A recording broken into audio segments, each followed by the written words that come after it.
GTM Podcast Buddhist Knowledge 38 Blessing of Life Blessing 11 Part 6.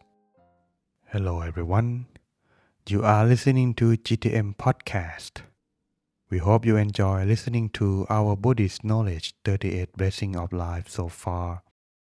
In this episode, we have reaching the end of Blessing 11, the second part of illustrative example, which will make you understand more in depth from the story on Blessing 11, Support Your Parents. If you have not listened to the previous episode just yet, we suggest you go back and listen to them for more understanding and enjoying learning from this knowledge. In case you like the program, don't forget to subscribe, like, and share to continue supporting us on this program and share this to your loved one as well.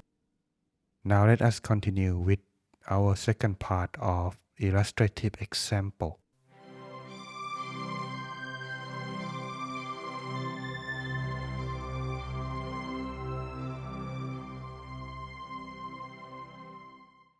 Example number 12.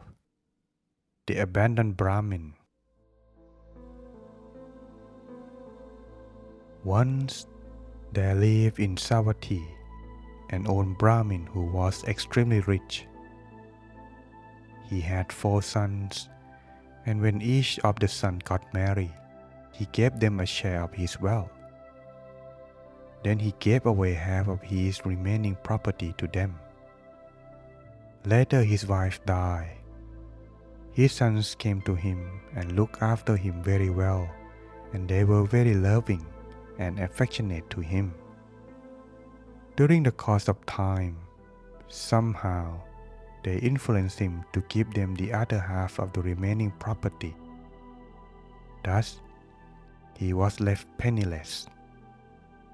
First, he went to stay with his eldest son. After a few days, the daughter-in-law said to him, "Did you give any extra wealth to your eldest son? Don't you know the way to the house of your other sons?" Hearing this, the old Brahmin got very angry and left the eldest son's house for the house of his second son. The same remarks were made by the wife of his second son, and the old man went to the house of his third son, and finally to the house of the fourth and youngest.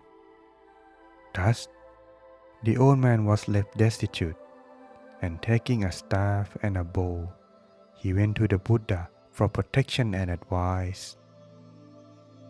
At the monastery, the Brahmin told the Buddha how his sons had mistreated him. The enlightened one taught him some verse and advised him to recite them wherever there was a large gathering of people.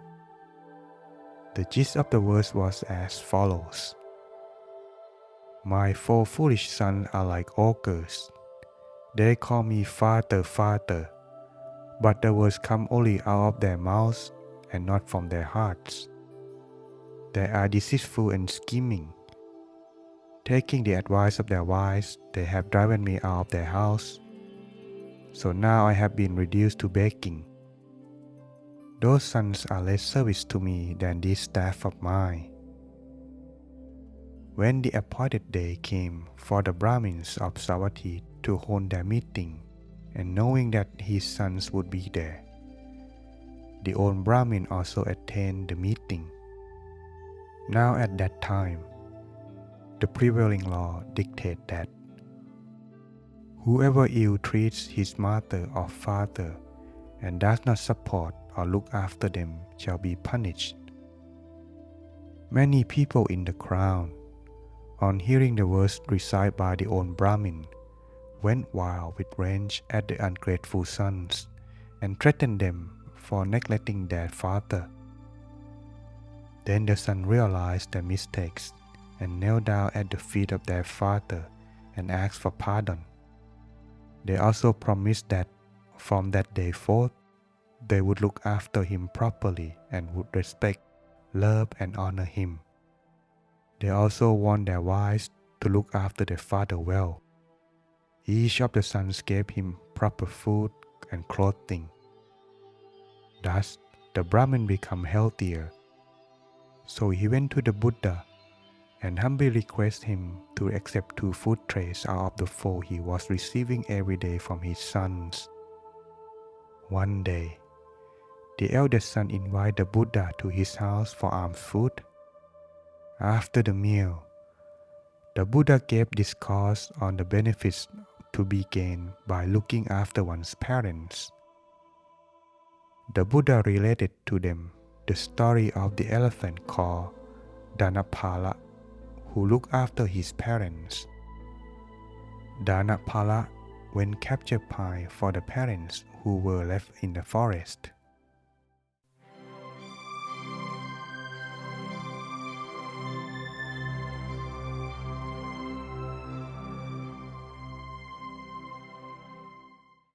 Example number 13. Orphan with a debt to pay. There was once a woman on the streets who was with child. By profession, she knew that if the child was born a boy, she would be unable to keep him. Her anxiety only increased day by day, until at the end of 9 months, her fear was realized. The newborn baby was a boy. Many times she took the baby to the river's edge with the full intention to draw him and finish the whole business. But with tears in her eyes from having borne him in her womb for so long, she could not bring herself to do it. At the same time, she could not keep the child, or else she would destroy her livelihood. She left him in a bundle by the roadside with the thought that there might be some chance of a compassionate passerby seeing the child and adopting him. The first passerby that morning was the abbot from the local temple on his alms round. He spotted the baby and, afraid that he starved, took him back to the temple. The abbot guessed how the baby had come to be there, but in the absence of anyone coming to claim him back, provided all the food, shelter, clothing, and education the child needed to grow up to teenage. The boy could run and play with the other children and do everything expected of him, but he had a chip on his shoulder and would run and hide if any of others teased him for not having a mother or father. The boy would blame his unseen parents for the predicament in which he found himself. One day, the abbot heard the boy complaining out loud about the parents who had abandoned him. The abbot thought, the time has come to talk to this boy about his life. If someone were to give you $1, would you curse him? The abbot asked the boy. Of course not, replied the boy. I should bow to that person, or at least thank him, and I would not forget my gratitude to him. And if someone were to come along and offer you $1 for your life, would you take it?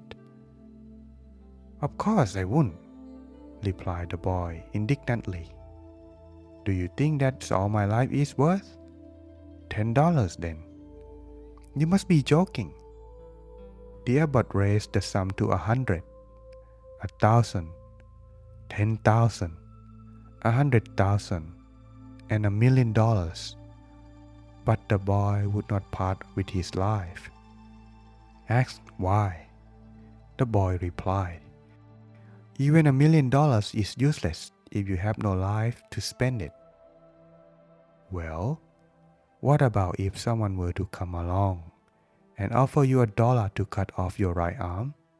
Would you take it? Of course I wouldn't, replied the boy indignantly. Do you think that all the intricacy of my body is worth? $10 then. Daylight robbery. The abbot raised the sum to 100, 1,000, 10,000, 100,000, and $1 million. But the boy would not part with his right arm. "Do you want to be a millionaire?" asked the abbot. The boy said, "Even $1 million is no substitute for the loss of one's physical integrity.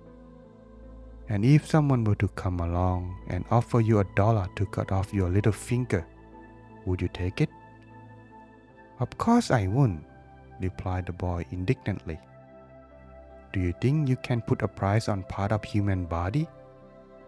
$10 then." "Forget it." The abbot raised the sum to 100, 1,000, 10,000, 100,000, and $1 million. But the boy would not part with his little finger. Asked why, the boy said that even $1 million could not replace the thing that most precious to him, a healthy human body. Just now you said that if someone gave you $1, you would thank him, bow to him, and never forget your gratitude to him. Yet your parents have given you your healthy human body for free, even the little finger of which you would not part with for $1 million.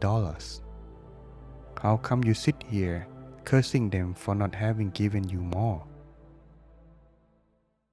Thus, everyone, you can see the depth of gratitude, how much we owe to our parents. Well, if you found this knowledge to be benefit to you, don't forget to apply this into part of your life and practice them daily, so that way you can see the value of your parents and improve your life in a good way. That's everyone. We will continue again in Blessing 12. Support your children. Until next time.